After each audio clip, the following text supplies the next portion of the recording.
Conoscere la storia del proprio territorio e delle dinamiche che ne hanno caratterizzato l'evoluzione, questo prevedono la legge nazionale e quella regionale attraverso approfondimenti tematici che nel Veneto si è scelto di dedicare alla storia dell'emigrazione, da oggi materia di studio nelle scuole di ogni ordine e grado. Nella nostra regione si istituzionalizza una consuetudine praticata dai volontari delle associazioni dei Veneti nel mondo che da anni manifestano la necessità di raccontare la storia della nostra gente emigrata all'estero. La storia dell'emigrazione del Veneto è una storia importante per l'economia, per la cultura, per le tradizioni, per la presenza di tanti italiani veneti nel mondo e perché troppe volte se ne parla in maniera molto superficiale. Oggi, nel rispetto dell'autonomia di ogni scuola, la firma del protocollo d'intesa per l'insegnamento della storia dell'emigrazione veneta consentirà approfondimenti del fenomeno migratorio che ha interessato la nostra regione nei decenni compresi tra l'Unità d'Italia e il secondo dopoguerra.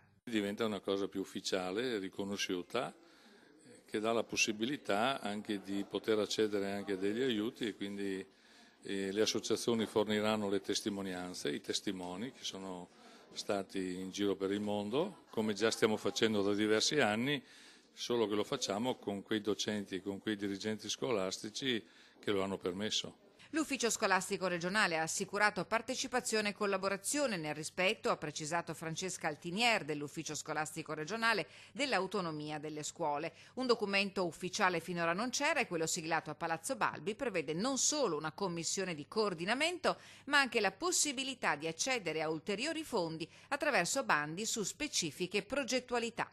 Il piano complessivamente ha 450.000 euro annuali in cui ci sono i vari interventi, da quelli del sostentamento all'associazionismo, perché ci vuole, a poi i vari bandi che sono legati appunto nel 2018 abbiamo previsto dei bandi specifici per gli interventi presso le scuole con dei concorsi audiovisivi o anche con delle tesi di laurea specifiche sull'emigrazione.